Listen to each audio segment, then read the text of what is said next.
Hello, my friends, and welcome to another podcast episode. Thank you for joining me today. I want to continue today with our mini series that I've been doing over the last few weeks called Create Your Embodied, Thriving, and Sacred Business.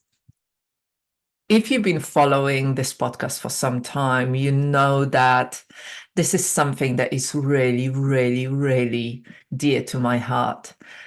That not only we become the best practitioners that we can be, and we learn our modality, we learn the skills needed to support our and work with our clients, but that we also learn the skills that help us build and grow a sustainable, thriving, and soul-led business. Those two things need to come hand in hand if you want to do the work that you love in a way and create a business in a way that really supports not only your clients, but also yourself. Supports you, supports your lifestyle, supports your loved ones, and bring that prosperity and financial freedom that we seek and that we dream of as we go into creating our own business. Because building your own business, being self-employed, is not a small endeavor. It's such a huge thing, such a huge, huge thing. And I often take it for granted these days that I've been self-employed, fully self-employed for over 8 years, and how scary it was at the beginning. And for 8 years before that, 7, 8 years before that, I was working full-time in social care, and then I was working part-time in the evenings and weekends, working with clients, running my yoga and wellness studio, coaching clients, doing Thai yoga massage, doing coaching, doing yoga classes, workshops, somatic movement workshops. I was very, very busy, very busy. So I did have one foot in being self-employed and the other foot in being employed. And then I took that big leap to become fully self-employed in February 8 years ago, 8.5 years ago almost now. And so this is a big, big thing. And so many practitioners, especially female practitioners that I work with in the training certifications in the Institute, in one-to-one mentoring and coaching, and in the Embodied Business Mandala mentorship and mastermind circle, our group mentoring and coaching program, are struggling, and I know it so well. It's that point of wanting to do something, knowing that we have got a dream. This is something that we want to do, and yet feeling stuck with taking the next step, feeling stuck with making a decision, feeling stuck with what's the next thing I need to do, and coming to that point of being frozen or paralyzed with the hugeness of feeling of hugeness of this decision-making process. And so there might be many reasons why you might feel stuck. There might be some social pressures, there might be other commitments, that might be the way your life is, the way that your health is. There might be lots of different things in here. But ultimately, what I learned over the years is that we are stuck when we are resisting making a decision about our next step and taking that next step, whatever that might be. So often I have conversations with women who are either signing up for the 160-hour trauma-informed somatic teacher and coach for women training certification, or they come to work with me in a more of that life and business setting context, who tell me that they have got dreams, like they really amazing practitioners. Like this is what I love about my work. I work with some of the most amazing, inspiring female practitioners and male practitioners, but primarily female practitioners that are making amazing impact within their communities, that are doing the most amazing work. And yet, so often, there are saying that they are stuck. The experience is, I am stuck.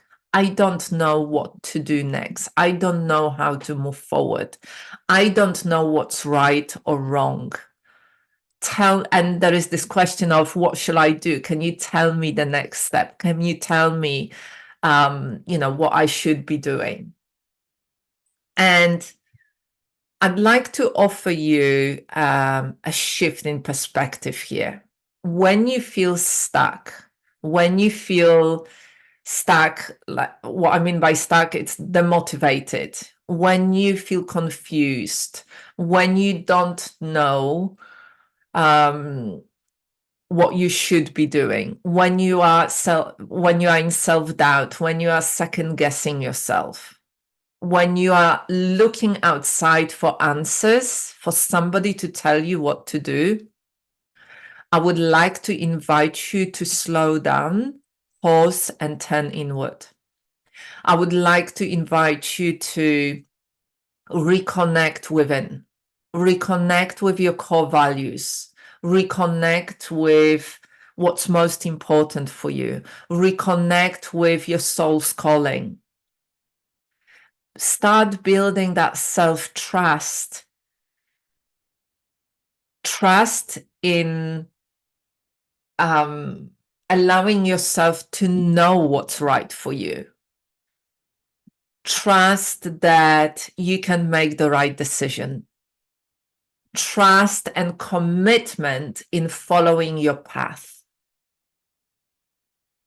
Because when we turn inward, when we make decisions from within, from our embodied wisdom, from our inner knowing, from this space of we know what's right for us, then we allow ourselves to follow our own path, to create the business that we really love. There are hundreds, if not thousands, of ways that you can run your business. And we sometimes believe that people around us who so-called experts know best. And they don't know best. They just have different options. They normally share the stuff that worked for them. And none of them were born with that knowledge. They learned it of other people, they tried it on, they experimented with it, and then worked out what works for them. And this is the most important thing in here. Everything in business is an experiment. Most things work. If you go all in, if you're really committed and you keep tweaking it, you keep reviewing, you keep moving forward, it will work over time.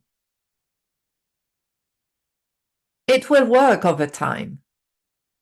The most important thing is to be really committed, to connect with that feeling of being committed and keep reconnecting within what's right for you. This is how you shift from being stuck to feeling inspired. And, maybe you've heard that saying before, that inspired means in spirit. being inner-led, being soul-led, really shifting into from this, like, I have to work it out, and it's like I have to earn money, and that desperation space where we just kind of grabbing anybody and anything, that survival mode of I must do this, I must do that, to shifting into more regulated state of nervous system, of physiology, and allowing ourselves to be with it and making decisions from that space. So rather than being desperate in a survival mode, shifting into being inspired, inner-led, and understanding that our work is sacred.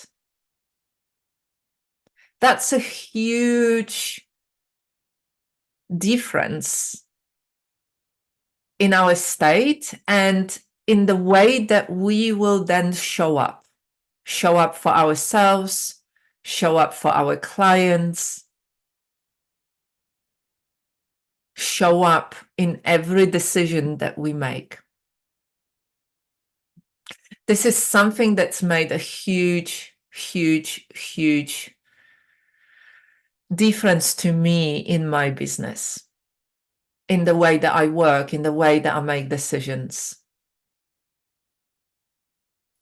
Most decisions are the kind of decisions that we make, and then we can change. And this is true for, almost everything in our business. It's like we can decide to do this, and then we can change our mind. It's not like we are signing it in blood, like we are selling our soul. We can try something out, especially if we do decide that everything is an experiment. And if we keep connecting within and connecting with that inner inspiration that is aligned with our soul, with what's most important to us, with our core values, then we create our own path. And this is the process of really building a deep inner sense of trust. This is the core of all the work that I do with myself, for myself, and with my clients. Like, can I trust that this, how I'm feeling in here, is the right thing for me? Can I trust my own inner guidance more than this expert who's telling me I have to do things in this kind of way? Can I trust that me showing up and sharing value and what I love and what I really believe and what I see is working will really help? Yes, working with other coaches, with other groups is really great. Having that container, having somebody to share your thoughts, having some reflection back, giving some suggestions, it really helps to move forward much quicker, because you don't know what you don't know. I don't know what I don't know. It's like sometimes I get stuck in my way of thinking, and somebody else being able to see what's going on for me can reflect it back and say, well, maybe there is another way. Have you thought about this or this or this? But that next step, it's about really trying it out. Like, I am willing to try this and this, but that last thing doesn't align with me. I'm not going to do that. But I am going to go with the first two and try them out and really play with it and see if it works.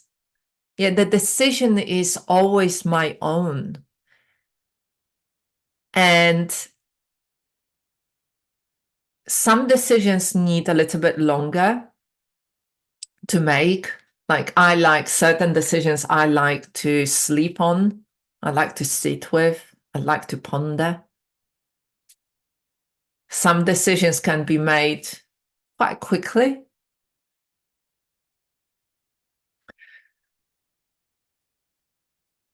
But ultimately, those decisions need to come from within.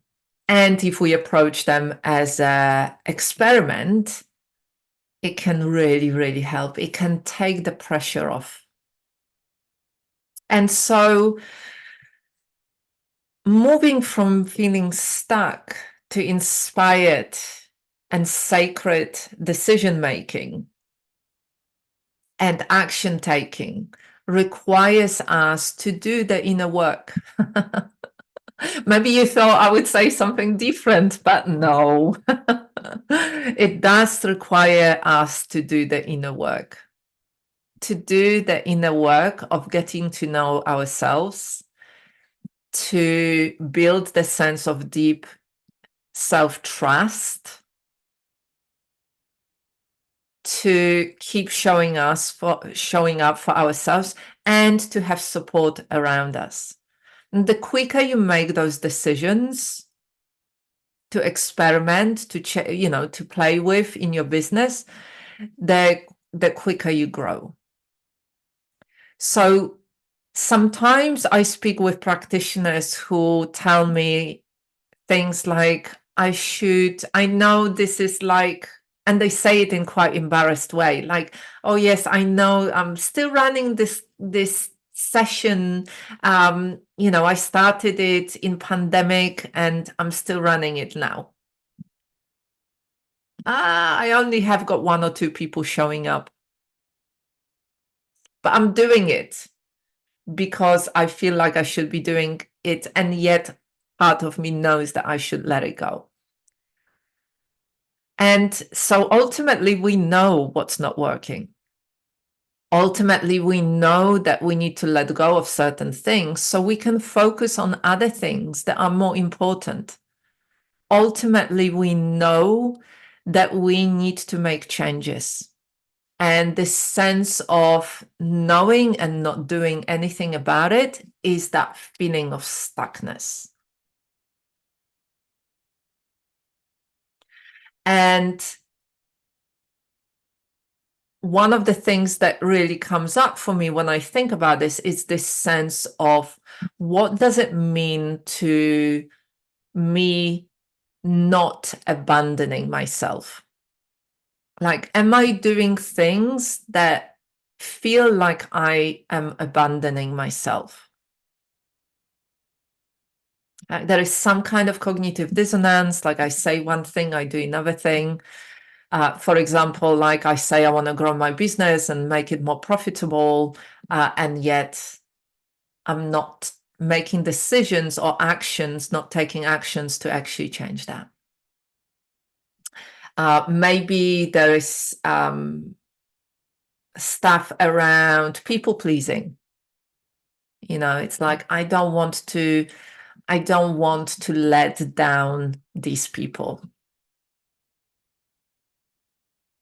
But in effect, I am abandoning myself, my dreams, my calling, what I know is most important to me.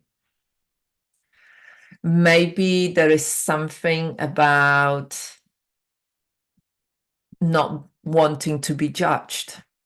Like, I don't want to do this. Like, I don't want to make changes and earn more money and be seen like I am greedy because I'm charging the money for my business, because I will be judged as not spiritual, as not spiritual. Usually it's around not spiritual. Oh, as a good person, as a good woman. So there is so much in here. And the reality is, we have to choose. We have to choose to either abandon ourselves and please others, abandon our dreams, abandon our peace of mind. Because if we're struggling financially, waking up during the night and thinking about it is a norm for women. Abandoning our potential, abandoning our calling,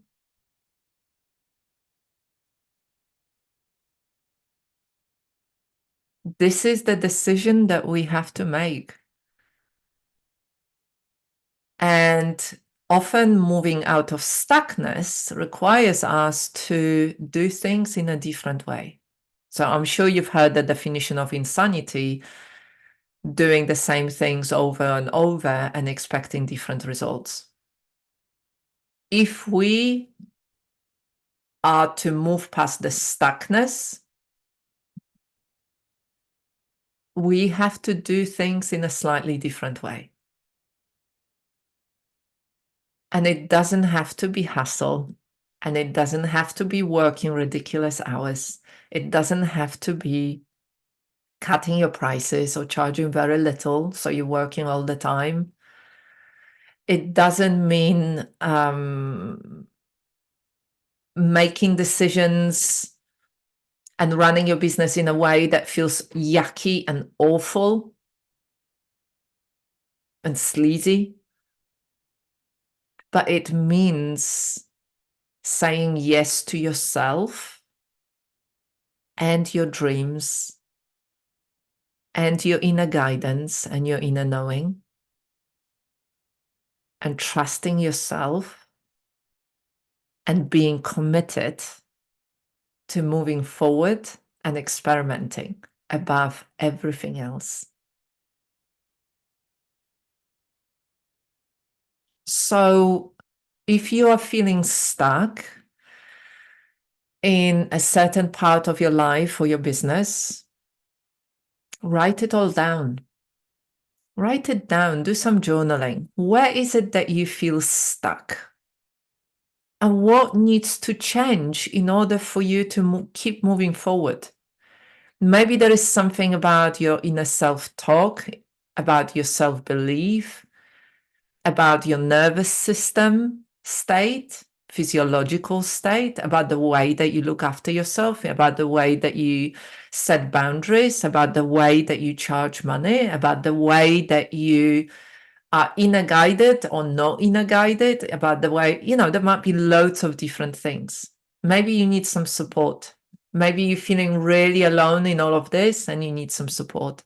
Maybe you need to really connect with your soul and the sacredness of your business. Maybe you need to have more support. Maybe you need to have, in a sense of coaching or mentoring or VA support around the systems. Where are you stuck? And what's the truth about that stuckness? And what would help you to resolve it, to change it? This radical honesty is life-changing. This radical honesty will really help you make decisions in a different way.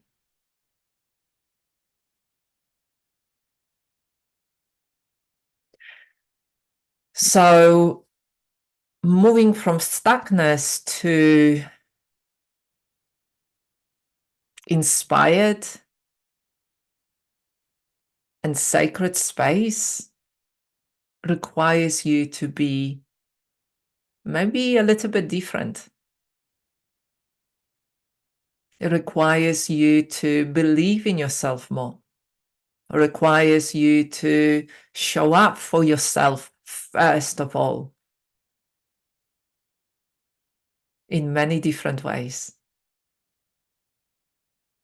And it requires you to love yourself for who you are, how you are, and what you offer. Radical honesty and radical self-love. So the invitation is here to do a little bit of that inner work. That's where you find the remedy for stuckness. You won't find it out there through the tricks, through hacks, biohacks, through get rich quick stuff. You will find it within you, within the inner wisdom, your embodied feminine wisdom, the wisdom of your feminine body, of your soul, of your inner knowing. That's where you will find it. And the only question here is, are you willing to trust it? Are you willing to trust it above all else?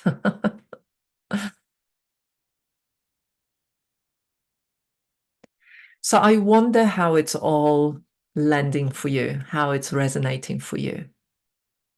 This is something that I do daily. You know, I connect, I've got my somatic practices and journaling and my early morning walk with Oscar. And I check in with myself also throughout the day. And I check in with myself in the evening. It has become a part of me, an embodied way of being.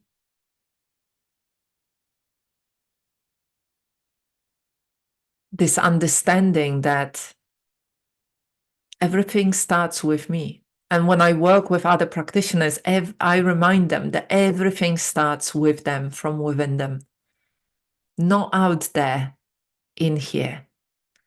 And the changes usually, if not always, start within first, and then we see them manifest around us in our lives, in our businesses, in the relationships, in our money.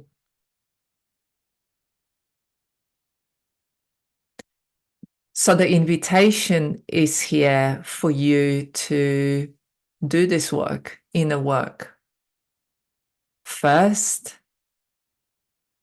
and then take action from that step, from that inner space. I hope that makes sense. This is something that for me has made a huge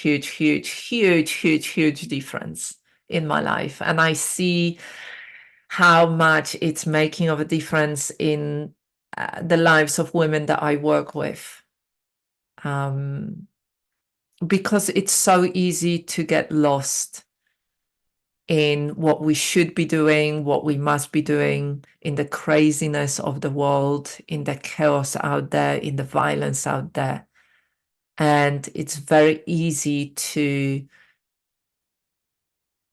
get really overwhelmed and confused with it, and then come to that stuckness, that hold. It's like, it's too much, too much. So reconnect with your inner inspiration, with your inner wisdom, with your inner guidance, with the sacredness of the work that you do, of the life that you have. And then come back to it, create, keep coming back to it and creating from that space. I wish you a really wonderful day, and take care for now.